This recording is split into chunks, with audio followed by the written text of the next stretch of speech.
Virat IAS academy Saharanpur में आपका स्वागत है। देखिए बच्चों, आज हम बहुत ही इम्पोर्टेंट टॉपिक पर चर्चा कर रहे हैं। भारतीय राष्ट्रीय आंदोलन के अंदर जो हमें विभिन्न विचारधाराएं दिखाई देती हैं, जिनके साथ साथ ये राष्ट्रीय आंदोलन आगे बढ़ा, तो आज हम उन विचारधाराओं के परिप्रेक्ष्य में बात करेंगे। देखिए, राष्ट्रीय आंदोलन के अंदर हमें अलग अलग कालखंड में अलग अलग विचारधाराएं दिखाई देती हैं। जैसे सबसे पहले हमें उदारवादी विचारधारा दिखाई देती है। उदारवादी विचारधारा के बाद उग्रवादी विचारधारा हमें राष्ट्रीय आंदोलन में दिखाई देती है, और उसके बाद क्रांतिकारी विचारधारा, फिर धीरे धीरे समय के साथ समाजवादी विचारधारा और गांधीवादी विचारधारा राष्ट्रीय आंदोलन में दिखाई देती है। देखिए, जब भी आप राष्ट्रीय आंदोलन को पढ़ रहे हैं तो राष्ट्रीय आंदोलन में विचारधाराओं का एक बहुत ही महत्वपूर्ण योगदान है। अगर आप बिना विचारधाराओं को जाने और सीधे सीधे सिर्फ टॉपिक पे आते हैं, जैसे सपोज आपने देखा कि कांग्रेस की स्थापना हुई और कांग्रेस की स्थापना के बाद सीधे सीधे आप आ गए बंगाल के विभाजन पर या स्वदेशी आंदोलन पर।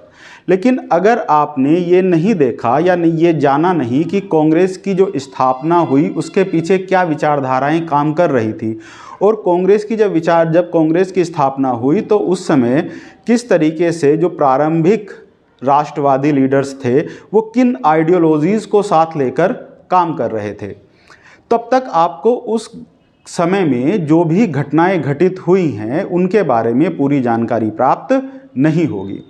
तो अगर आप यही नहीं समझ पा रहे हैं कि जो उदारवादी विचारक थे उनकी थॉट क्या थी, वो किस मुद्दे को लेकर सोच रहे थे, तो अभी देखिए, भारत भारत बना नहीं है, भारत को भारत बनाना है। और उस समय जो लीडर्स रहे हैं उनका क्या योगदान रहा, यूपीएससी इस पर्टिकुलर पोर्शन में से कैसे क्वेश्चन बना रहा है। अब सीधे क्वेश्चन अगर आपसे आ जाए कि उदारवादी विचारकों के ऊपर प्रकाश डालिए, या उदारवादी जो विचारधारा है उनकी कार्य पद्धति क्या थी, उदारवादी विचारकों का क्या योगदान आपको भारत के इतिहास में दिखाई देता है, या आप कहें कि उदारवादी विचारक जो रहे और उग्रवादी विचारक जो रहे इनके बीच में आपस में क्या डिफरेंसेस थे, या दोनों की तुलना आप करिए। तो ये जब तक आपको इनकी विचारधारा समझ नहीं आएगी तब तक इस कालखंड में जो घटनाएं घटित हुई हैं ये आपको समझ नहीं आएगा। देखिए, व्यक्ति से ज़्यादा महान है विचारधारा।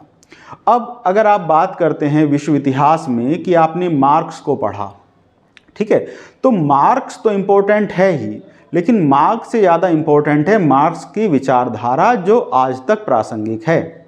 जैसे आप अगर डॉक्टर बी.आर. अम्बेडकर को पढ़ते हैं तो अम्बेडकर के साथ अम्बेडकर की जो विचारधारा है वो बहुत इम्पोर्टेंट हो जाती है। उनके द्वारा क्या शिक्षाएं दी गई, क्या कहा गया, है ना।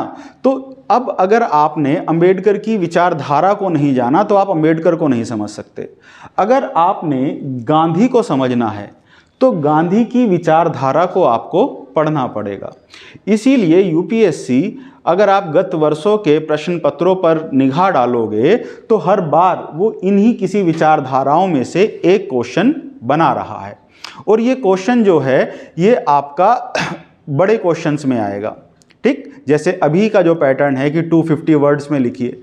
अब क्वेश्चन बना दीजिए कि गांधी की विचारधारा पर प्रकाश डालिए। अब गांधी किस तरीके से सत्य की बात कर रहे हैं, क्या अहिंसा की बात कर रहे हैं और क्यों कर रहे हैं।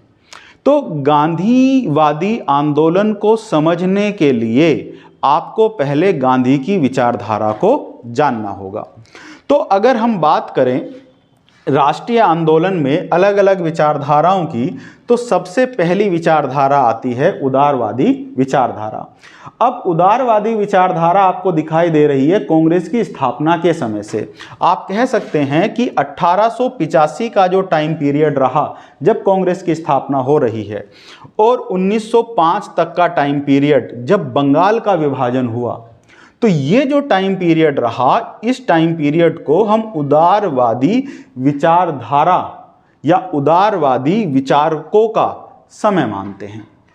अब यूपीएससी क्वेश्चन कैसे बना रहा है देखिए, तो पहले आपको समझना होगा कि उदारवादी जो विचारधारा है इसकी बैकग्राउंड क्या है। बैकग्राउंड अर्थात पृष्ठभूमि। तो आपको यहाँ पर इसका बैकग्राउंड, जिसे आप इंट्रोडक्शन भी कह सकते हैं, ये समझाना पड़ेगा। फिर दूसरी बात कि उदारवादी विचारधारा अपने आप में है क्या, ये आइडियोलॉजी क्या है। ठीक, यहीं से क्वेश्चन बन जाता है कि इनकी कार्य पद्धति क्या रही, इनकी कार्य पद्धति पर प्रकाश डालिए, क्या इनका काम करने का तरीका था।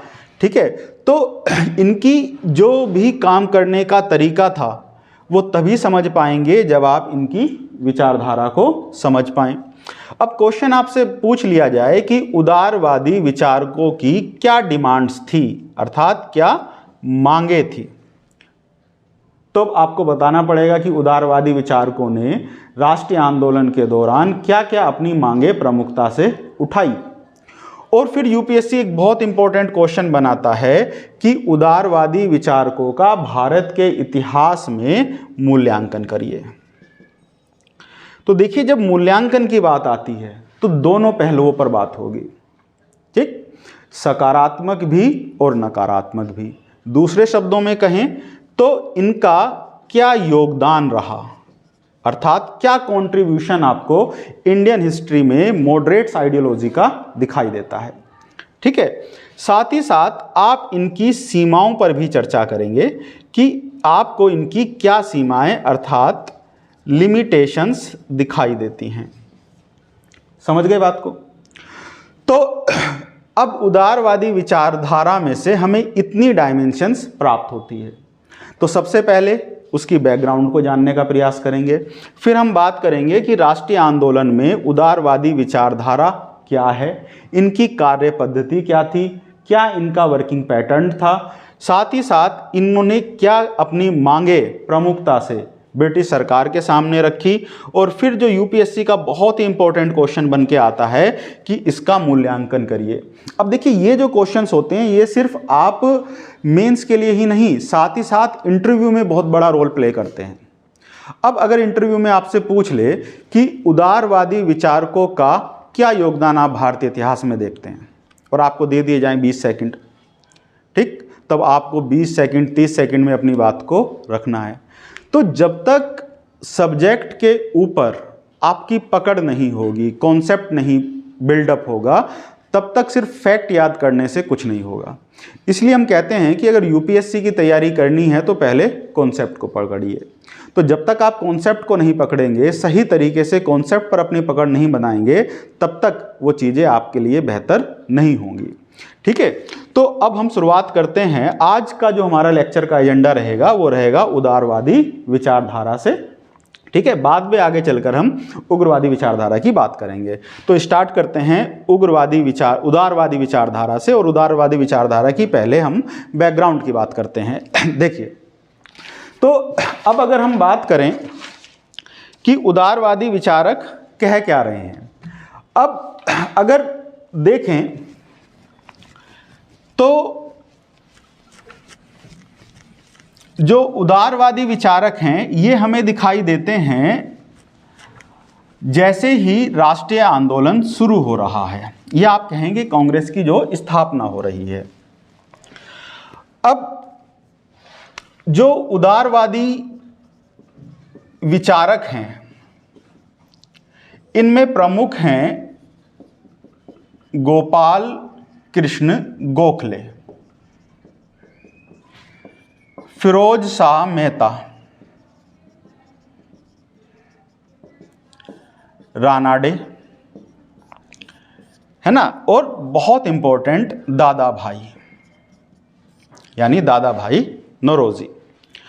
अब देखो, भारतीय राष्ट्रीय कांग्रेस की जैसे ही आरंभिक राजनीति शुरू होती है उसमें हमें ये विचारक दिखाई देते हैं जिन्होंने कांग्रेस को बिल्डअप किया।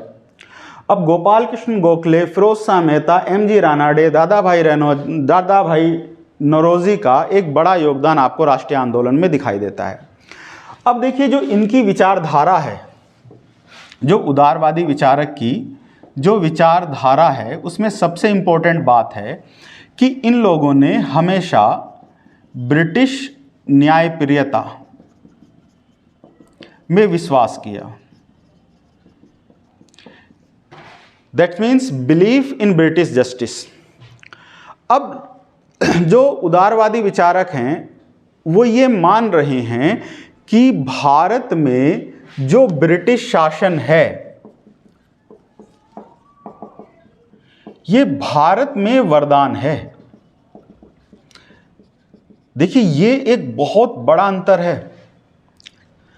जब आप आगे चलकर राष्ट्रीय आंदोलन पढ़ रहे हैं या आप उग्रवादी विचारधारा पढ़ रहे हैं तब आपको ये समझ में ही नहीं आएगा कि क्या मेन कारण थे उदारवादी और उग्रवादी लीडर्स के बीच में जो डिफरेंसेस क्रिएट हुए। अब उदारवादी विचारकों का यह मानना है कि भारत में ब्रिटिश शासन एक वरदान है। इसका मतलब क्या हुआ? इसका मतलब यह निकल के आता है कि भारत में ब्रिटिश शासन बने रहना चाहिए। ये देखिए एक बड़ी बात है ये कि भारत में ब्रिटिश शासन बने रहना चाहिए। तो वो वकालत कर रहे हैं कि भारत में ब्रिटिश शासन हो। और दूसरी बात क्या कर रहे हैं? ब्रिटिश न्यायप्रियता में उन्हें पूरा तरीके से विश्वास है।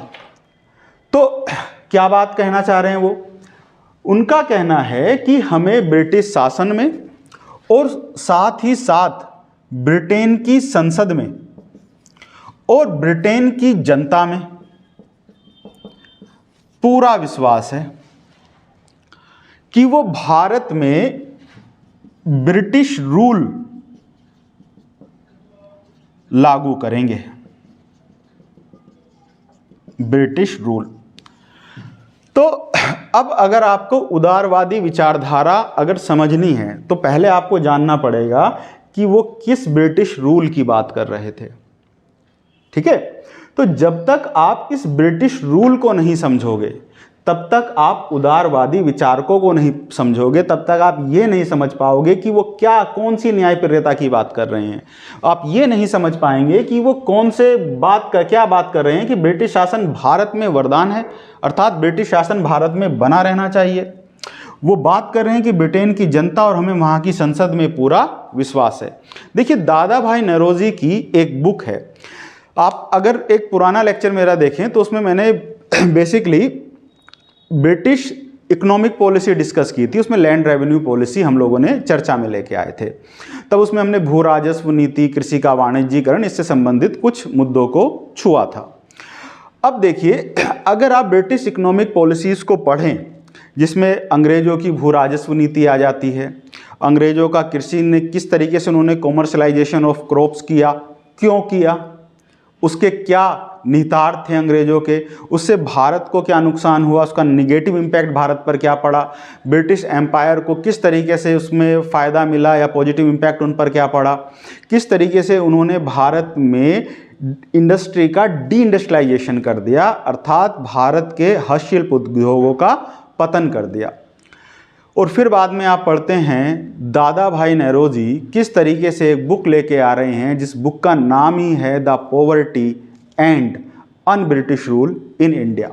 तो वहाँ पर जो हमने बात की थी the poverty and un British rule in India, तो उस इकोनॉमिक पॉलिसी में हम बात कर रहे थे पॉवर्टी की।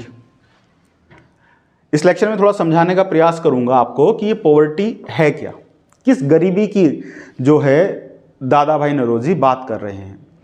तो अब फिर बात आती है ये अन ब्रिटिश रूल क्या है। तो उदारवादी विचारक यही कहने का प्रयास कर रहे हैं कि इन्होंने भारत में ब्रिटिश रूल लागू ना करके अन ब्रिटिश रूल लागू किया। तो अब पहले ये समझ लो कि भाई ये ब्रिटिश रूल है क्या चीज़। देखो ब्रिटिश रूल का मतलब है कि जैसा कि आप समझते ही होंगे कि ब्रिटेन में डेमोक्रेसी थी, यानी लोकतंत्र। तो लोकतंत्र अगर आप समझ पा रहे हैं तो आप ये समझ पा रहे होंगे लोकतंत्र का मतलब होता है जनता का शासन। ठीक, इसका मतलब है कि वहां की जनता रूल कर रही है और संसद में बैठी है। तो संसद में जो प्रतिनिधित्व है वो किसका हो गया? वहां की जनता का। अब अगर ब्रिटेन में डेमोक्रेसी है, ठीक, तो उस डेमोक्रेसी ने वहाँ की जनता को कुछ अधिकार भी दिए हैं, और उन्हीं अधिकारों में सबसे पहला अधिकार है ह्यूमन राइट्स, यानी मानव का अधिकार। समझ में आ रही है बात यहाँ तक की? तो लोकतंत्र है अर्थात डेमोक्रेसी है, जनता के शासन की बात की जा रही है, पार्लियामेंट्री सिस्टम है जो ह्यूमन राइट्स दे रहा है, और ह्यूमन राइट्स के साथ साथ फ्रीडम ऑफ स्पीच दे रहा है, यानी अभिव्यक्ति की स्वतंत्रता। तो अब वहाँ की जनता को अगर अपनी सरकार से कोई शिकायत है तो वो अपनी बात रख सकते हैं, विरोध कर सकते हैं। जब फ्रीडम ऑफ स्पीच की बात आ जाती है तो फ्रीडम ऑफ स्पीच के साथ ही फ्रीडम ऑफ प्रेस भी आ जाता है, अर्थात प्रेस की स्वतंत्रता। तो ये प्रेस की स्वतंत्रता अभिव्यक्ति की स्वतंत्रता का ही एक हिस्सा है। तो लोकतंत्र है और क्या है? जनता का शासन है, जनता का शासन है, ह्यूमन राइट्स है, नागरिक अधिकार है, फंडामेंटल राइट्स दिए हुए हैं, फ्रीडम ऑफ स्पीच दिया हुआ है अर्थात अभिव्यक्ति की स्वतंत्रता, प्रेस की स्वतंत्रता वहाँ की जनता को प्राप्त है। तो इसकी वजह से हो क्या रहा है? इसकी वजह से हम कहते हैं कि वहाँ का जो शासन था वो बहुत ज़्यादा क्या है? प्रोग्रेसिव अर्थात प्रगतिशील है। तो बहुत ज़्यादा प्रगतिशील शासन आपको ब्रिटेन का दिखाई देता है। अब इस प्रगतिशील शासन ने किया क्या इंग्लैंड में? इसी प्रगतिशील शासन ने ब्रिटेन में औद्योगिकरण की नींव रख दी। तो आप देखते हैं कि किस तरीके से यूरोप में सबसे पहले ब्रिटेन में आपको औद्योगिकरण अर्थात इंडस्ट्रियलाइजेशन जो है वो दिखाई देता है। समझ पा रहे हैं? तो ब्रिटेन में आपको क्या दिखाई दे रहा है? औद्योगिकरण दिखाई दे रहा है। अब देखते हैं, देखो तो अब इस औद्योगिकरण से हुआ क्या? इस औद्योगिकरण से ब्रिटेन में समृद्धि आई अर्थात प्रोस्पेरिटी आई, वहाँ के लोगों को रोजगार प्राप्त हुआ, वहाँ के लोगों को शिक्षा के अवसर मिले, बच्चों को बहुत बेहतर पोषण मिला। ठीक, तो अब ये सब बन कैसे पा रहा है? इसके लिए नियम और कानून बनाने के लिए वहाँ की संसद है। किसी तरीके का कोई भेदभाव आपको वहाँ के लोगों में दिखाई नहीं देता। तो अब ब्रिटेन में क्योंकि संसद है इसलिए वहाँ पर किसका शासन आया? वहाँ पर कानून का शासन आपको दिखाई देता है अर्थात रूल ऑफ लॉ आपको दिखाई देता है कि ब्रिटेन में क्या है? कानून का शासन है। अब इसके उलट अगर हम भारत की बात करें तो अंग्रेजों ने भारत में क्या दिया? देखिए ब्रिटिश शासन दोनों जगह है। ठीक, ये पूरी कहानी कहाँ चल रही है? इंग्लैंड में, जहाँ पर उन्होंने ब्रिटिश रूल लागू किया। तो ब्रिटिश रूल लोकतंत्र, ठीक, डेमोक्रेसी लेकर आ रहे हैं, पार्लियामेंट्री सिस्टम लेकर आ रहे हैं, मानवों को अधिकार दे रहे हैं, फ्रीडम ऑफ स्पीच दे रहे हैं, प्रोग्रेसिव अप्रोच के साथ इंडस्ट्रियलाइजेशन हो रहा है, समृद्धि है, रोजगार है, शिक्षा है, और समाज क्या है? एक खुशहाल समाज है। दूसरी तरफ अगर हम बात करें इंडिया की अर्थात भारत की, तो भारत में उन्होंने अन ब्रिटिश रूल लागू कर दिया। अन ब्रिटिश रूल के तहत आप देख रहे हैं कि पार्लियामेंट्री सिस्टम नहीं है, तो फिर क्या है? कॉलोनियल रूल है अर्थात औपनिवेशिक शासन है। इसी को इंग्लिश में कहा गया कॉलोनियल रूल। ठीक, अब औपनिवेशिक शासन है तो इसका मतलब जनता का शासन नहीं है, किसी तरीके का कोई पार्लियामेंट्री सिस्टम नहीं है, ह्यूमन राइट्स नहीं है, फ्रीडम ऑफ स्पीच नहीं है, प्रेस की स्वतंत्रता नहीं है। इसके उलट क्या है? इसके उलट हमें यहाँ पर दिखाई देता है नस्ल भेद, रेसिज्म। ठीक, प्रेस पर अलग अलग तरीके की सेंसरशिप लगाई गई, अर्थात प्रतिबंध लगाए गए, बोलने की आज़ादी नहीं है। साथ ही साथ यहाँ पर ब्रिटिश रूल लागू किया गया। इसके उलट अन ब्रिटिश रूल के तहत इन्होंने भारत में औपनिवेशिक नीतियां बनाई। औपनिवेशिक नीतियां ये बनाई, कॉलोनियल पॉलिसी। और कॉलोनियल पॉलिसी के तहत आप देखते हैं कि किस तरीके से इन्होंने भारत में भू राजस्व को लेकर नीति बनाई। सब एक्सप्लॉयटेटिव पॉलिसीज हैं। तो किस तरीके से भू राजस्व को लेकर नीति बनाई, किस तरीके से उन्होंने हमारे यहाँ पर कृषि का वाणिज्यीकरण कर दिया, कृषि का वाणिज्यीकरण, कॉमर्शलाइजेशन ऑफ क्रॉप्स। फिर हम देखते हैं कि किस तरीके से विऔद्योगीकरण किया। विऔद्योगीकरण, देखिए इंग्लैंड में क्या हो रहा है, औद्योगिकरण। भारत में क्या हो रहा है, विऔद्योगीकरण।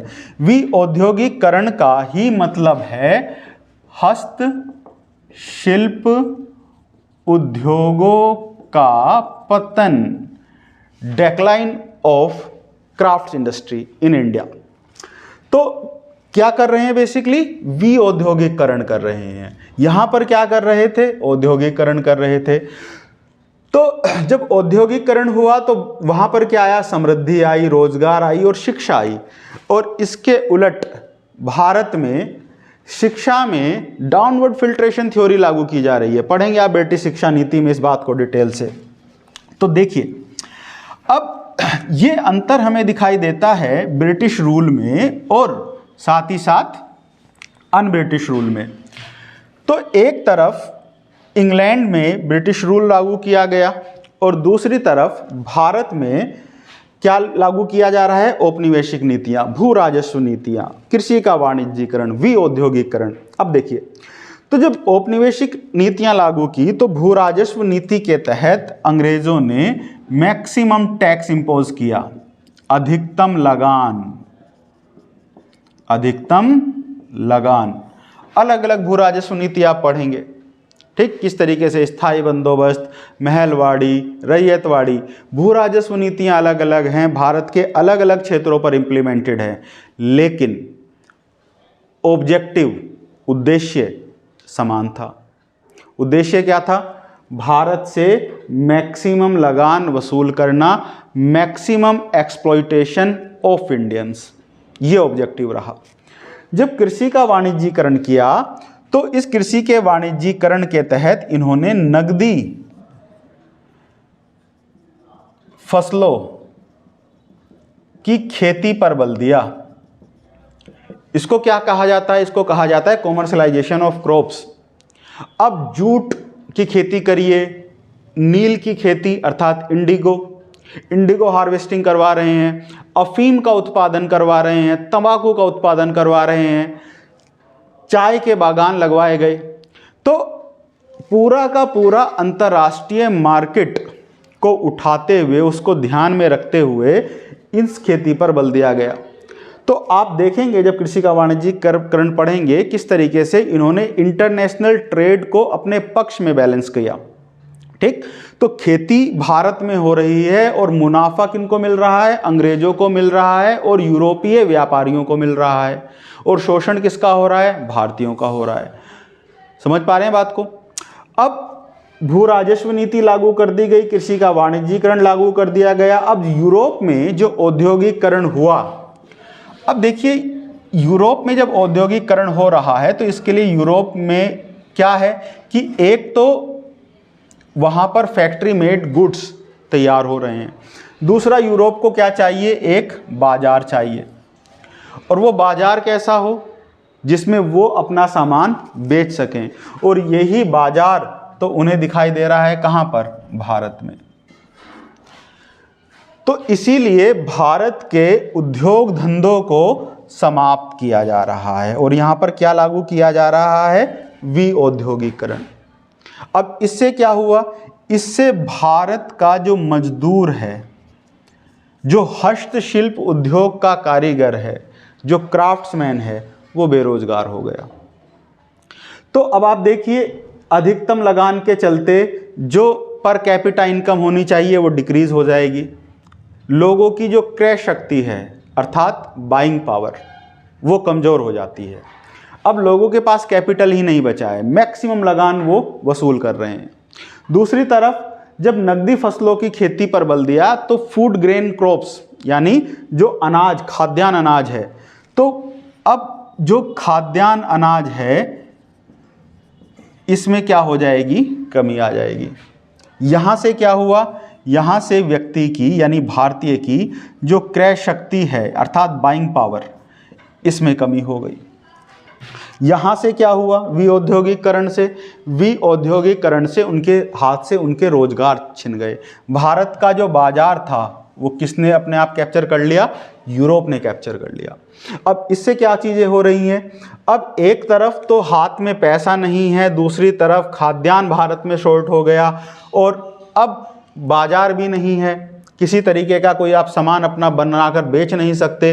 पूरे बाजार पर यूरोप और यूरोप के व्यापारी काबिज हो गए और यहीं से आपको दिखाई देता है फ्रीक्वेंसी ऑफ फैमाइन अर्थात अकाल की बारंबारता।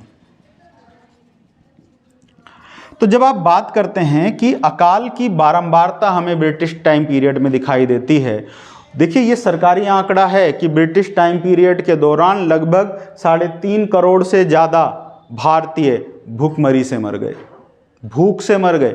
अब देखिए, भूख से कोई 2 दिन में तो मरेगा नहीं, आप 10 दिन खाना ना खाएं ना मरेंगे नहीं, लेकिन ये स्थिति जब लगातार बनी रही तब भारतीय जो हैं वो मर रहे हैं। आप देखिए किस तरीके से ब्रिटिश टाइम पीरियड में आपको अकाल की बारंबारता दिखाई देती है।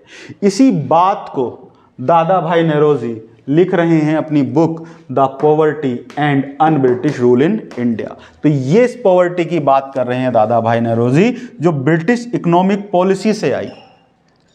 समझ पा रहे हैं आप बात को, और वो उन्होंने किया कैसे, ब्रिटिश रूल लागू करके किया, अन ब्रिटिश रूल लागू करके किया भारत में।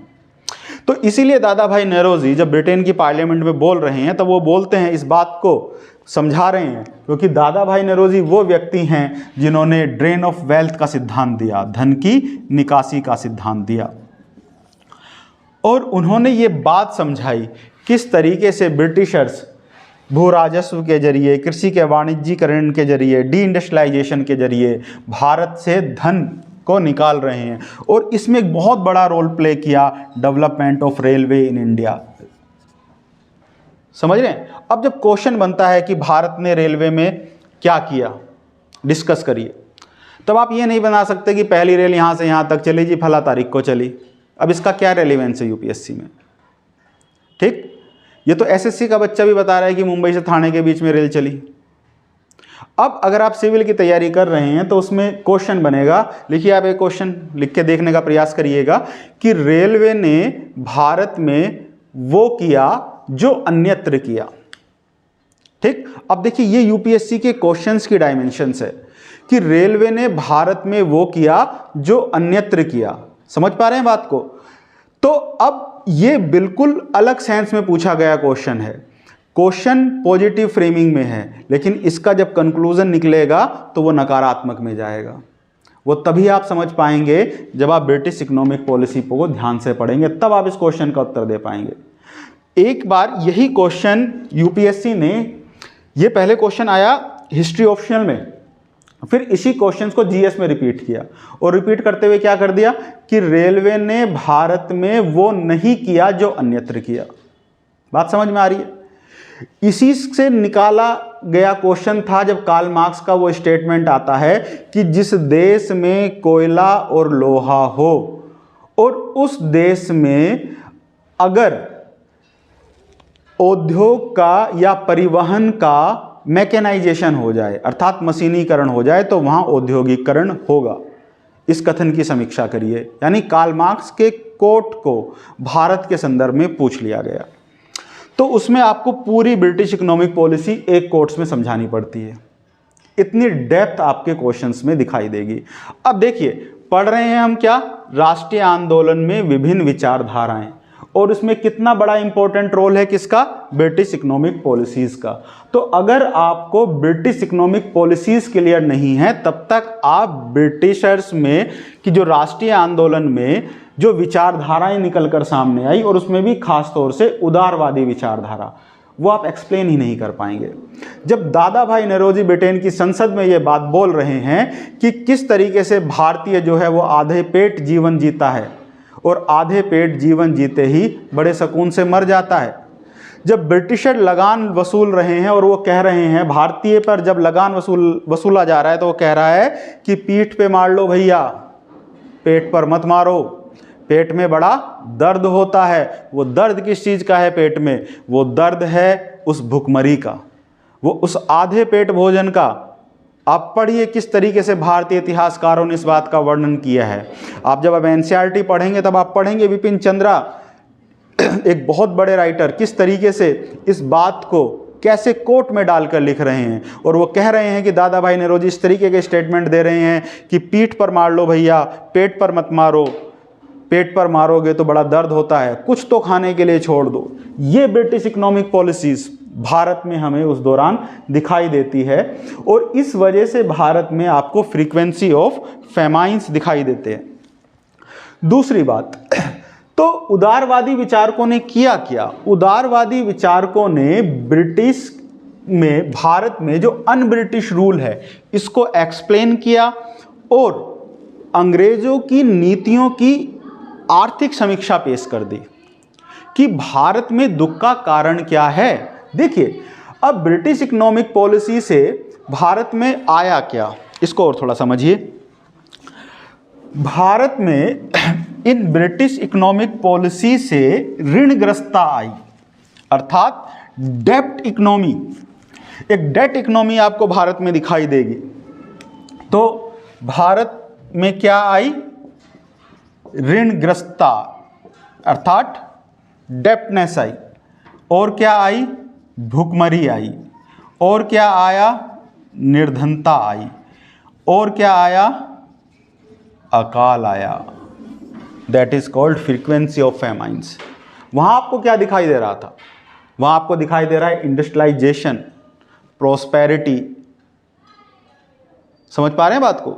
तो वहां आपको खुशहाली दिखाई दे रही है ब्रिटेन के समाज में, हर व्यक्ति को रोजगार दिखाई दे रहा है, शिक्षा दिखाई दे रही है।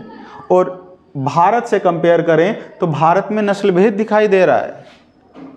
समझ पा रहे हैं बात को, dogs and Indians are not allowed. तो ये भारत में ब्रिटिशर्स लेकर आ रहे हैं। तो अब राष्ट्रीय आंदोलन में ये जो मॉडरेट्स लीडर हैं इनका सबसे बड़ा योगदान यही है कि इन्होंने किस तरीके से ब्रिटिशर्स के वास्तविक चरित्र को समझा। समझ पाए। लेकिन इनकी जो शिकायत है वो किस चीज़ से है, अब उस पे आते हैं। तो अब इनकी शिकायत इस अन ब्रिटिश रूल से है, ना कि ब्रिटिश रूल से। अब इनका मानना है कि कुछ ब्रिटिश अधिकारियों ने भारत में ब्रिटिश रूल लागू ना करके अन ब्रिटिश रूल लागू कर दिया है। तो अगर भारत में यही लोग ब्रिटिश रूल लागू कर देंगे तो जो ब्रिटेन में समृद्धि है वो भारत में भी आ जाएगी। अर्थात कि ये लोग भारत में क्या लेके आए, डेमोक्रेसी लेके आए, लोकतंत्र लेके आए। इसीलिए क्या कह रहे हैं, इसीलिए कह रहे हैं संवैधानिक सुधार करिए, कॉन्स्टिट्यूशनल रिफॉर्म की मांग कर रहे हैं। ठीक। दूसरी तरफ क्या बात कर रहे हैं कि फ्रीडम ऑफ स्पीच हो, अर्थात अभिव्यक्ति की स्वतंत्रता हो, बोलने की आज़ादी हो, प्रेस की स्वतंत्रता की बात करेंगे। समझ में आई बात। तो इनका कहना है कि ये लोग भी भारत में अगर ब्रिटिश रूल लागू कर देंगे तो भारत में से ये चीज़ें खत्म हो जाएंगी और भारत में औद्योगिकरण आ जाएगा। अगर औद्योगिकरण आएगा तो भारत में भी ब्रिटेन जैसी खुशहाली आ जाएगी। इसीलिए कहा कि भारत में ब्रिटिश शासन एक वरदान है। समझ पा रहे हैं बात को। अब देखो, उदारवादी विचारक ये समझ पा रहे हैं कि भारत अभी भारत है ही नहीं। टाइम पीरियड तो देखिए 1885, 1857 की क्रांति, 1885 का भारत। ठीक, तो अब भारत एक मध्यकाल से निकल कर आ रहा है। अभी भारत भारत बना कहाँ है? आपने पढ़ा होगा, जब आप शुरू में इतिहास पढ़ते हैं तो कहीं आप पढ़ रहे हैं बंगाल का नवाब, कहीं आप पढ़ रहे हैं कर्नाटक का नवाब, कहीं आप पढ़ रहे हैं मैसूर में हैदर अली और टीपू सुल्तान, कहीं मराठा पढ़ रहे हैं, पेशवा शाही पढ़ रहे हैं, कहीं पर आप देख रहे हैं राजा रणजीत सिंह और पंजाब, कहीं पर आप देख रहे हैं अवध का नवाब, कहीं आप देख रहे हैं बुंदेलखंड, कहीं देख रहे हैं हैदराबाद का निज़ाम। तो भारत अभी बना ही नहीं है बच्चों। अभी भारत को बनाना है, और ये एक अभी नवोदित राष्ट्र है, एक उभरता हुआ राष्ट्र, जिसे बड़ी ही सहजता के साथ क्रिएट करना था। अब आप देखिए कि किस तरीके के भारत के समाज में जात पात, छुआछूत, मजहब को लेकर अलग अलग तरीके का डिस्क्रिमिनेशन दिखाई देता है। तो अभी तो भारतीय इन शब्दावलियों से भी परिचित नहीं है कि लोकतंत्र होता क्या है, डेमोक्रेसी होती क्या है, जनता का शासन कहते किसे हैं, क्या होता है जनता का शासन। जिस स्वशासन की डिमांड ये कर रहे थे सेल्फ गवर्नेंस की, वो स्वशासन है क्या, किस चिड़िया का नाम है स्वशासन, अभी तो यही नहीं पता है। तो पहले तो ये समझाना था कि एक राष्ट्र कुछ होता है। We the people of India पढ़ते हैं ना आप लोग, प्रस्तावना में शुरुआत करते हैं ना, हम भारत के लोग, ये हम कहाँ है, अभी तो हम ही नहीं हैं। तो अभी तो हम समझाना है लोगों को। सपोज करके देखिए, जब पहली बार बात की गई होगी स्वतंत्रता की, जब बात की गई होगी समानता की, जब बात की गई होगी बंधुत्व की, पढ़े हैं ना ये सब तत्व प्रेमबल में, प्रस्तावना में। तो अब सोचिए कि वो देश जो पहले दिल्ली सल्तनत 1206 कुतुबुद्दीन ऐबक, गोरी का गुलाम, है ना, तो अरबों का आक्रमण, फिर तुर्कों का आक्रमण, कहीं गजनी, फिर कहीं गोरी, और फिर कहीं दिल्ली सल्तनत क्रिएट हो रही है। अब दिल्ली सल्तनत 1526, और उसके बाद फिर बाबर, एक लंबा चौड़ा इतिहास फिर मुगलों का, ठीक। और फिर किस तरीके से औरंगजेब के बाद मुग़ल सत्ता का पतन हो रहा है, तो कहीं आपको पोर्तुगीज़ दिख रहे हैं, कहीं आपको डच दिख रहे हैं, कहीं फ्रांसीसी दिख रहे हैं।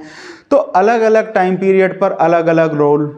और फिर प्लासी के युद्ध के बाद किस तरीके से ब्रिटिशर्स एक्विजिशंस ऑफ बंगाल करते हुए बंगाल में द्वैत शासन लागू कर देते हैं। तो भारतीयों ने तो कभी स्वतंत्रता देखी ही नहीं।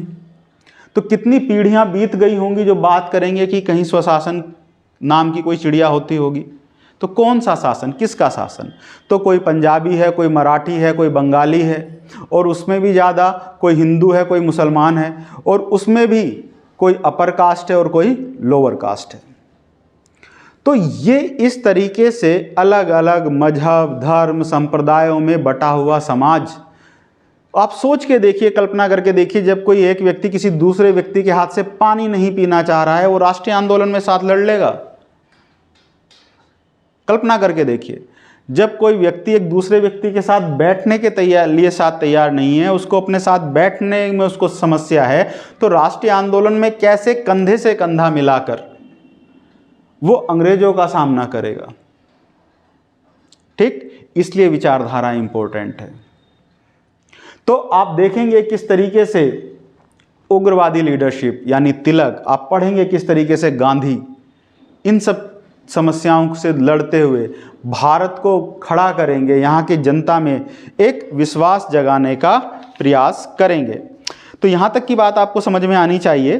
तो कुल मिलाकर इन शॉर्ट अगर मैं बात करूँ तो मैंने आपसे कहा कि उदारवादी कांग्रेस लीडर्स ब्रिटिश न्यायप्रियता में विश्वास रख रहे हैं, पहली बात जो ध्यान रखने वाली बात है। दूसरी बात, इनका मानना है कि भारत में ब्रिटिश शासन क्या है, एक वरदान है। क्यों कहा वरदान है, उसको समझ लीजिए ध्यान से, कि उनका ये मानना था कि ब्रिटिश रूल ही भारत में डेमोक्रेसी लेके आ सकता है, यानी जनता का शासन लेके आ सकता है। यही वो लोग हैं जो भारत में संवैधानिक सुधार कर सकते हैं, अभिव्यक्ति की स्वतंत्रता ला सकते हैं, प्रेस की स्वतंत्रता ला सकते हैं। अगर ये होगा तो भारत में भी औद्योगिकरण होगा। अगर भारत में औद्योगिकरण होगा तो ब्रिटेन की तरीके से समृद्धि भारत में आएगी। तो ये सब चीज़ें बात ये कह रहे हैं। तो अब अगर हम बात करें कि इनकी कार्य पद्धति क्या थी, अब देखो कार्य पद्धति सीधे सीधे बात कर रहे हैं। जब संवैधानिक संघर्ष की बात की तो संवैधानिक संघर्ष का मतलब ही है रक्तहीन संघर्ष, ब्लडलेस स्ट्रगल। किसी तरीके का कोई भी संविधान के द्वारा बनाए गए नियम कानूनों को नहीं तोड़ना है, मतलब ब्रिटेन की बनाए गए रूल को फॉलो करते हुए अपनी बात रखनी है। समझ में आ गई बात? ठीक। तो अब कार्य पद्धति क्या होगी? जैसे आप अगर सपोज कीजिए किसी ऑफिस में काम करते हैं, तो आपको अगर अपने अधिकारी से बात करनी है तो कैसे करेंगे? आप उसके सामने एक प्रार्थना पत्र लिखेंगे, है ना? आप क्या करते हैं? आप प्रेयर करते हैं, प्रार्थना पत्र।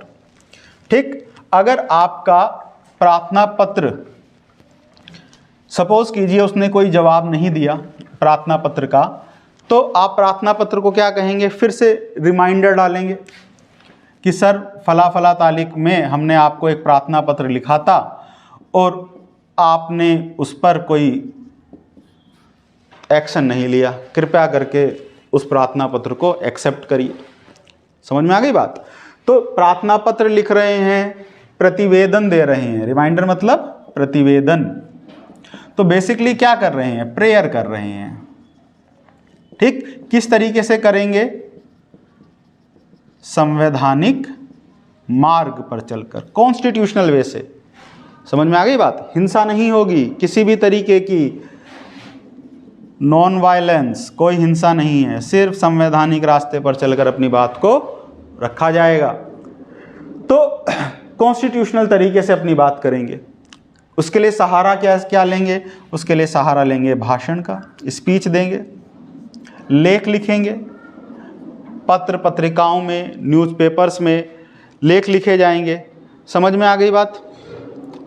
तो अब उन्होंने ये रास्ता चुना और इसके लिए इन्होंने कहा कि हम लंदन में भी प्रचार करेंगे। इसीलिए आप देख रहे हैं जब आप कांग्रेस पढ़ेंगे तो कांग्रेस से पहले भारत में कई राजनीतिक संगठन बने, है ना? तो उसमें एक टॉपिक आता है पूरा का पूरा सिलेबस में आपके, कांग्रेस से पहले के राजनीतिक संगठन। तो उस समय आप देखेंगे जो उदारवादी संगठन बने कुछ, ठीक, तो उनका एक एजेंडा था कि लंदन में जाकर आप क्या करेंगे? प्रचार प्रसार करेंगे लंदन में जाकर। तो लंदन में क्यों प्रचार प्रसार कर रहे हैं? क्योंकि भैया डेमोक्रेसी है, लंदन में संसद है। तो अब वहाँ की जनता को अब समझाएंगे कि देखिए कि ये ब्रिटेन के अधिकारी भारत में जाकर किस तरीके से अन ब्रिटिश रूल लागू किए हुए हैं, जबकि लंदन में क्या है, ब्रिटेन में क्या है, ब्रिटिश रूल लागू किया है। तो वहाँ की जनता को भारत की स्थिति के बारे में समझाएंगे, वहाँ भारत की समस्याओं से वहाँ के लोगों को अवगत कराएंगे। ठीक। तो यही बात कह रहे हैं कि हमें ब्रिटेन की न्यायप्रियता में विश्वास है। ब्रिटेन की न्यायप्रियता मतलब ब्रिटेन की संसद में विश्वास है, यानी वहाँ की जनता में विश्वास है कि वो हमारी समस्याओं को समझेंगे और भारत में भी डेमोक्रेसी लेके आएंगे और भारत में धीरे धीरे ब्रिटिश रूल लागू करेंगे। तो अब इनकी जो सारी कथा कहानी है वो कहाँ से निकल के आती है? रक्तहीन संघर्ष, ब्लडलेस स्ट्रगल, ये कार्य पद्धति है। अब यहीं से समझ लीजिए डिमांड क्या है, मांगे क्या क्या हैं। देखो अब जो डिमांड्स हैं अर्थात मांगे हैं, पहली बात, जो सदन है उस सदन में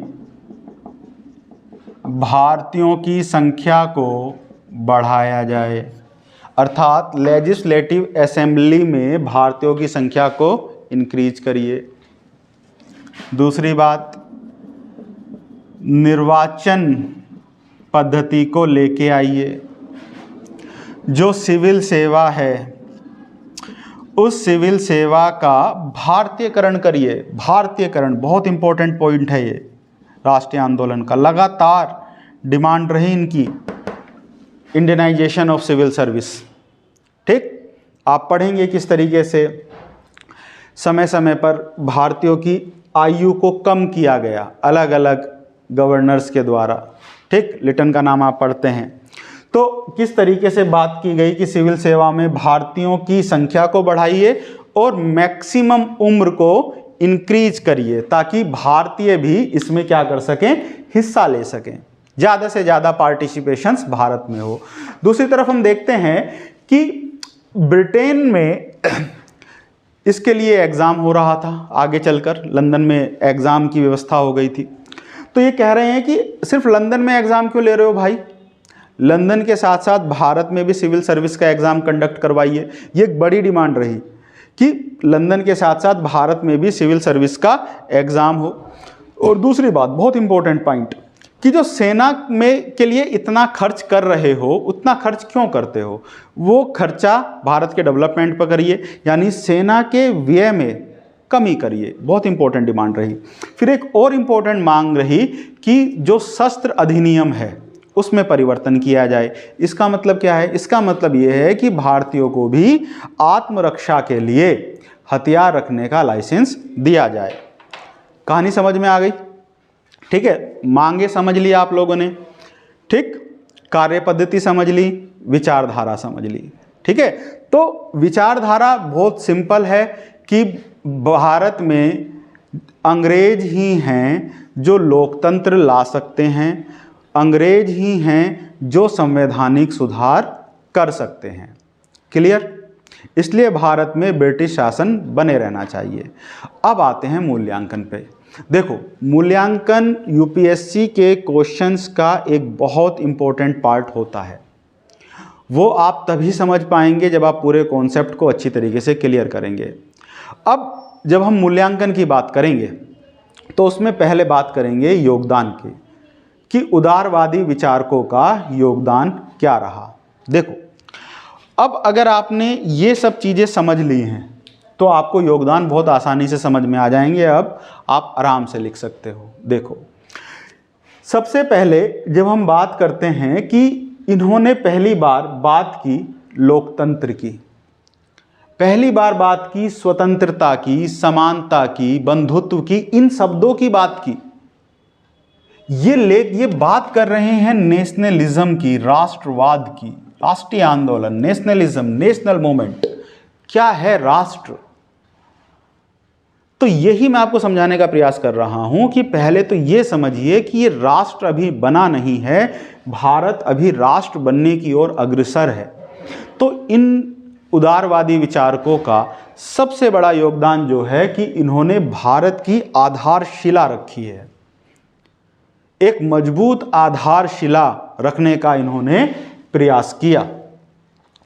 अब भारत में राष्ट्रवाद को समझा रहे हैं, लोकतंत्र को समझा रहे हैं, संविधान क्या होता है, संवैधानिक सुधार क्या होते हैं, क्या अभिव्यक्ति की स्वतंत्रता है, इन सब मुद्दों पर खुलकर बात कर रहे हैं और लोगों को जागरूक कर रहे हैं।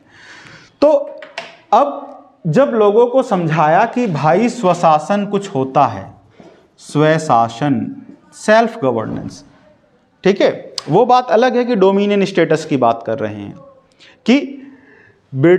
कि भारत में स्वशासन हो यानी होम रूल हो, but with in British rule. ठीक है, ब्रिटेन के रूल के अंदर स्वशासन मिले। ठीक, इसका मतलब साधारण सा है कि डंडा झंडा रखे हो किसका? अंग्रेज का। डंडा झंडा मतलब रूल रेगुलेशन किसके होंगे? अंग्रेजों के। लेकिन बाकी कार्य पद्धति कौन करे? उनके बिहाफ पे रूल कौन करे? भारतीय करे। समझ में आ गई बात? तो देखिए, राष्ट्रीय आंदोलन के शुरुआती दौर में होम रूल मूवमेंट चला। क्या बात कर रहे थे? होम रूल, ठीक, अपना रूल, स्वशासन, डोमिनियन स्टेटस। ठीक, आगे आप पढ़ेंगे नेहरू रिपोर्ट, क्या मांग रहे हैं? Dominion status. स्वतंत्रता की मांग कब हो रही है? लाहौर अधिवेशन। समझ पा रहे हैं बात को? तो जब आप एक बार पूरी चीज़ों को पढ़ लेंगे तब आप इन चीज़ों को जोड़ना सीख जाएंगे। ठीक है, किस तरीके से जवाहरलाल नेहरू जो हैं पहली बार 1929 में लाहौर अधिवेशन में बात करते हुए दिखाई देंगे, पूर्ण स्वराज। लेकिन उससे पहले तक क्या डिमांड रही? डोमिनियन स्टेटस, नेहरू रिपोर्ट तक। ठीक है, तो ये सब चीज़ें समझ में आ रही हैं। स्वशासन की मांग हो रही है। तो अभी तो स्वशासन का मतलब ही नहीं पता था 1885 में, तो अब ये मतलब समझाया जा रहा है कि स्वशासन है क्या। तो ये एक बड़ा योगदान है, इन शब्दावलियों से भारतीयों को परिचित करवाया। अब उदारवादियों ने भारत में एक इंटेलेक्चुअल क्लास जो क्रिएट हुआ, एक बुद्धिजीवी वर्ग जो क्रिएट हुआ, तो उसके तहत ये मैसेज भारत में स्प्रेड किया कि जो असली समस्या है वो इस अनब्रिटिश रूल से है। तो ये अब ब्रिटिशर्स पर प्रेशर क्रिएट कर रहे हैं, प्रेशर्स क्रिएट करने का प्रयास कर रहे हैं कि आप इस अनब्रिटिश रूल को बदलिए, उन कॉलोनियल पॉलिसीज को छोड़िए और भारत में रूल और रेगुलेशन लेके आइए। इस तरीके के रूल और रेगुलेशन बनाइए ना कि जैसे आपने कनाडा में बनाए, जैसे आपने ऑस्ट्रेलिया में बनाए। ठीक, तो ऑस्ट्रेलिया और कनाडा के समान भारतीयों को भी स्वशासन का अधिकार मिले, ये इनकी प्रमुख डिमांड रही, एक बहुत इंपॉर्टेंट डिमांड थी। तो ये मांग रहे हैं कि ऐसा स्वशासन दीजिए ना जैसे ऑस्ट्रेलिया के लोगों को दिया, जैसे कनाडा के लोगों को दिया, वैसा शासन आप भारत में भी दीजिए। उदारवादियों का एक बहुत इंपॉर्टेंट जो योगदान रहा वो ये रहा कि इन्होंने इस राष्ट्रीय आंदोलन में एक आर्थिक समीक्षा पेश की, इकोनॉमिक एनालिसिस दिया। ये वही आर्थिक समीक्षा है जो मैं आपको समझा रहा था कि ब्रिटिश इकोनॉमिक पॉलिसीज के तहत उन्होंने बेसिकली किया। अब इस आर्थिक समीक्षा को प्रस्तुत करके उन्होंने ये सिद्ध कर दिया कि अंग्रेजों की नीतियां कैसी थी भारत में, कि भारत में जो ऋणग्रस्तता है वो क्यों है, क्यों भारत में आपको इतनी गरीबी और लगातार अकाल दिखाई दे रहे हैं, इसके ब्रिटिश इकोनॉमिक पॉलिसीज है। इसीलिए यूपीएससी ने क्वेश्चन दिया, लिखिए आप इस क्वेश्चन को, लिखिए कि राष्ट्रवाद अपने आरंभिक चरण में आर्थिक स्वरूप लिए हुए था। समझ में आया बात? राष्ट्रवाद अपने आरंभिक चरण में आर्थिक स्वरूप लिए हुए था। इंग्लिश में लिखिए इसी क्वेश्चंस को, nationalism in its initial phase, nationalism in its initial phase had an economic character. लिखा? हाँ, अब इस क्वेश्चंस को लिखने का प्रयास करिएगा। समझ में आ गई बात? इन्हीं डायमेंशंस के साथ जाइएगा। तो उदारवादी विचारकों ने बेसिकली ये समझाया क्या, उन्होंने एक खाका खींच दिया आर्थिक राष्ट्रवाद का। समझे? आर्थिक राष्ट्रवाद का। तो बेसिकली ब्रिटिशर्स इकोनॉमिक नेशनलाइजेशन की थ्योरी दे रहे हैं और भारतीयों को ये समझाने में कामयाब रहे कि भारत में जो समस्याएं हैं उनके पीछे खड़ा है un British rule and British economic policies. तो आप सोचिए, क्वेश्चन कहां से आ रहा है? राष्ट्रीय आंदोलन में उदारवादी विचारकों से। और क्वेश्चन क्या बन रहा है? Nationalism in its initial phase had an economic character. ठीक है, अर्थात कि भारत में राष्ट्रवाद आरंभिक दौर में आर्थिक स्वरूप लिए हुए था। तो अगर आपने कॉन्सेप्ट नहीं पढ़ा तो इस तरीके के क्वेश्चन से आप डील ही नहीं कर पाएंगे। क्लियर? तो ये इनका एक मेन इंपॉर्टेंट रोल रहा। हाँ, एक और इंपॉर्टेंट रोल रहा, वो था 1892 यानी 1892 का भारत परिषद अधिनियम। तो 1892 का जो एक्ट आया उसमें पहली बार निर्वाचन जैसी चीजों की बात की गई।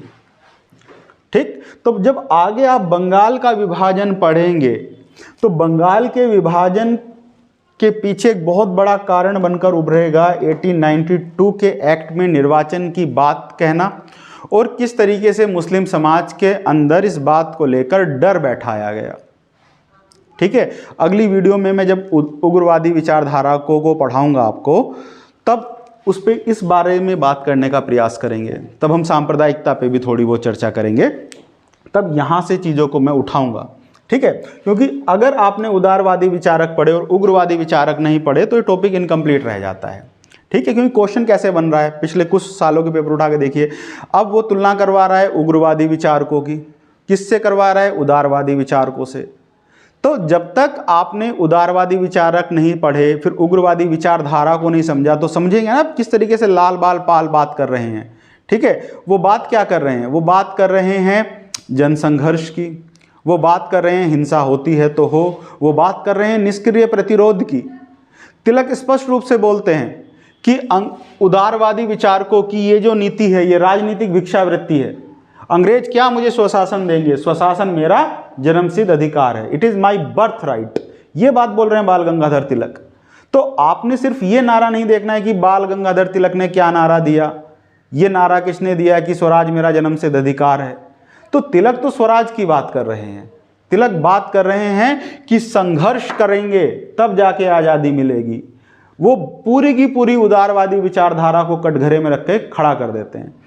तो अगर आपने कांग्रेस पढ़ा, कांग्रेस की स्थापना पढ़ा, सेफ्ट वॉल थ्योरी पढ़ी, सेफ्ट वॉल थ्योरी तब तक समझ में नहीं आएगी जब तो आपको उग्रवादी और उदारवादी विचारधाराओं के बीच में डिफरेंस से समझ में ना आ जाए। आप तुलना ही नहीं कर पाएंगे जब तक आप उदारवादी विचारधारा और उग्रवादी विचारधारा को नहीं समझेंगे। अगर ये दोनों विचारधाराएं नहीं पढ़ी तो आपको स्वदेशी आंदोलन समझ में नहीं आएगा। स्वदेशी आंदोलन समझ में नहीं आया, उनके बीच में क्या क्लेशेस थे वो समझ में नहीं आया, तो सूरत विभाजन समझ में नहीं आएगा। समझ में आ गई बात।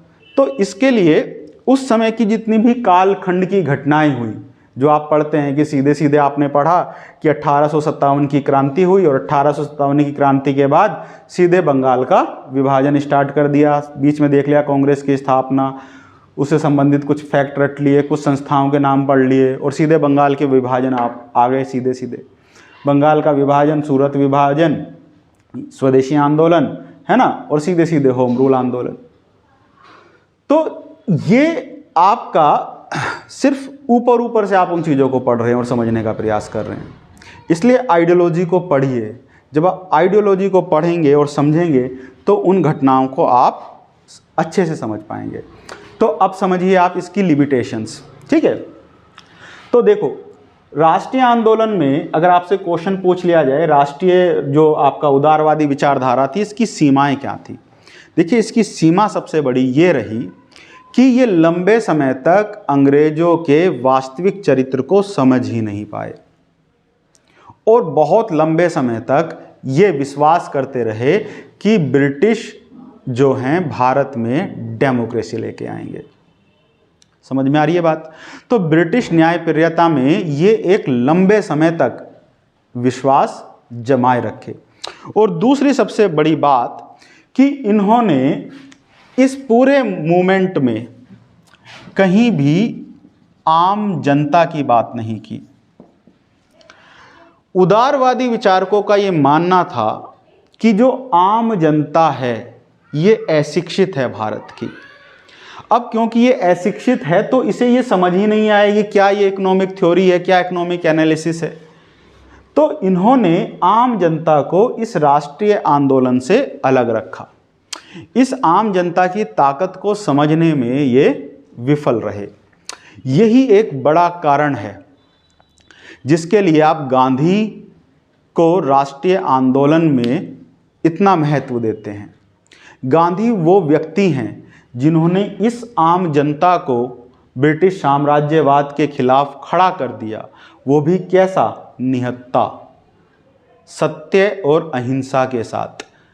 तिलक बात करते हुए दिखाई देते हैं, ठीक है, आम जनता की बात करेंगे, तिलक वो आम जनता का यूज़ करेंगे, लेकिन सही तरीके से जो भारतीय राष्ट्रीय आंदोलन में आम जनता की ताकत को उन अंग्रेजों को दिखाने में सक्षम हुए वो हुए महात्मा गांधी।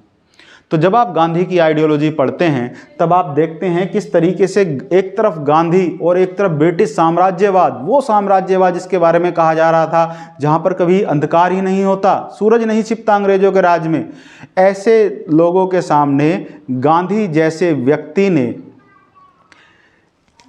कुछ लोगों को खड़ा किया, और वो लोग कैसे? जो सत्य और अहिंसा के रास्ते पर चलेंगे, हिंसा नहीं करेंगे, अहिंसा के रास्ते पर चलेंगे। तो ब्रिटिश की तोपों के सामने एक अहिंसा की पावर को वो गांधी दिखा के गए। इसलिए गांधी एक महान व्यक्तित्व हैं। इसलिए गांधी की विचारधारा को आपको पढ़ना और समझना चाहिए। इसीलिए पूरा का पूरा एक टाइम पीरियड हम भारत के राष्ट्रीय इतिहास में गांधी युग के नाम से जानते हैं। तो उदारवादी विचारकों का एक बड़ी लिमिटेशंस ये रही कि इन्होंने आम जनता के महत्व को सही से समझा नहीं, लंबे समय तक इस चीज़ को ये समझ नहीं पाए। समझ में आ गई बात? अब अपनी बात को कंक्लूड तक पहुंचाते हैं, निष्कर्ष पे आते हैं। तो अगर आपसे कहा जाए कि क्या उदारवादी आंदोलन भारत में असफल रहा, तो आप क्या बताएंगे? ठीक, इंटरव्यू में पूछ लिया जाए आपसे कि क्या उदारवादी आंदोलन असफल था, तो बिल्कुल असफल नहीं था। कहाँ असफल है? ठीक है, ये सफलता ही तो है। समझ में आ गई बात? उदारवादी आंदोलन को आप असफल नहीं कह सकते। जब भी इस तरीके की बात आए तो क्या बताओगे? उनके योगदान को बता दोगे। समझ में आ गई बात? इसलिए दूसरी बात को गांठ बांधो। कभी भी मेंस की तैयारी और इंटरव्यू की तैयारी अलग अलग नहीं होती, यहीं से रास्ता खुलेगा। तो मेंस और इंटरव्यू साथ साथ चलेंगे। टॉपिक को पढ़ते समय ध्यान रखिए कि यहाँ से क्या क्वेश्चन प्रीलिम्स में निकलेगा, क्या क्वेश्चंस मेंस में आएगा, और यहीं से क्या क्वेश्चंस हमारा इंटरव्यू में पूछा जा सकता है। समझ में आ गई बात? ठीक, तो आप हमेशा मूल्यांकन में क्या करिए? पॉजिटिव इम्पैक्ट बता दीजिए, निगेटिव इम्पैक्ट बता दीजिए, और यूपीएससी का मध्यम मार्ग पकड़ लीजिए। समझ में आई चीज़ें? ठीक, हर बात के दोनों पहलू होते हैं, कुछ पॉजिटिव कुछ निगेटिव। तो पॉजिटिव क्या है? उदारवादियों का योगदान, इन्होंने नवोदित राष्ट्र क्रिएट किया, राष्ट्रवाद क्या होता है ये समझाया, लोगों को स्वशासन, स्वतंत्रता, समानता, बंधुत्व, इन सब शब्दावलियों से परिचित करवाया। संवैधानिक सुधारों की पहली बार बात की। इन्हीं का प्रयास रहा कि भारत में आपको 1892 का एक्ट जो है वो दिखाई देता है। समझ में आ गई बात? पहली बार लोगों को समझ में आया कि अन ब्रिटिश रूल होता क्या है। लोगों को ये समझाया कि देखिए भारत तो सोने की चिड़िया था। समझ में आई बात? तो देखिए आप समझिए इस बात को, अंग्रेज भारत में ना तो रेलवे लाइन बिछाने आए थे, ना ही भारत में वो सती प्रथा का अंत करने आए थे। ठीक, वो भारत में क्या करने आए हैं? वो भारत का एक्सप्लॉइटेशन करने आए हैं। वो एक साम्राज्यवादी विस्तार कर रहे हैं। ठीक, भारत को गुलाम बना रहे हैं। तो उसके लिए आपको पढ़ना पड़ेगा उपनिवेश क्या होता है, उपनिवेशवाद क्या होता है। समझ पा रहे हैं चीज़ों को? तो जब तक आप उपनिवेश को नहीं समझेंगे, उपनिवेशवाद को नहीं समझेंगे, उपनिवेशवाद के चरण को नहीं समझेंगे, तब तक आप ब्रिटिश के मोटिव्स को नहीं समझ सकते। इसलिए आज मैंने ये प्रयास किया है कि आज थोड़ा सा मैं आपको समझाऊं कि भारतीय राष्ट्रीय आंदोलन में कौन कौन सी विचारधाराएं रही हैं और उसमें किस विचारधारा का क्या क्या रोल है और उनके लीडर्स का क्या क्या रोल है। ठीक, मुझे उम्मीद है आपको आज ये बात समझ में आई होगी। तो अगर आपको उदारवादी विचारधारा समझ में आई है तो इससे संबंधित जितनी भी डायमेंशंस बनाई थी कि इसकी बैकग्राउंड को लिखने का प्रयास करिएगा, साथ ही साथ उनकी जो डिमांड्स हैं उसको लिखने के लिए प्रयास करिएगा, और जो क्वेश्चंस मैंने आपको दिया है, ठीक है, कि क्या भारतीय राष्ट्रीय आंदोलन या भारतीय राष्ट्रीय आंदोलन शुरुआत में आर्थिक स्वरूप लिए हुए था या राष्ट्रवाद अपने आरंभिक चरण में आर्थिक स्वरूप लिए हुए था। ठीक है, इस तरीके से 200 शब्द कम से कम लिखने का प्रयास करिए। जब तक आप आंसर राइटिंग की प्रैक्टिस नहीं करेंगे तब तक आप चीज़ों को सीखेंगे नहीं। देखिए ये जो पेपर है ये पूर्ण तरीके से सब्जेक्टिव पेपर है। तो पहले आप जितनी देर याद करते हैं उससे दुगना लिखने का प्रयास करिए, लिखने का अभ्यास करिए। तो आंसर राइटिंग एक इम्पोर्टेंट रोल प्ले करेगा मॉडर्न इंडिया में। और मॉडर्न इंडिया, देखिए इतिहास वो सब्जेक्ट है जहाँ से आप उत्तर लिखना सीख सकते हैं। ठीक, तो इतिहास सिर्फ फैक्ट्स नहीं है, इतिहास कॉन्सेप्ट के साथ आएगा। ठीक है, मैं समझता हूँ कि आपको ये टॉपिक क्लियर हुआ होगा। Thank you very much.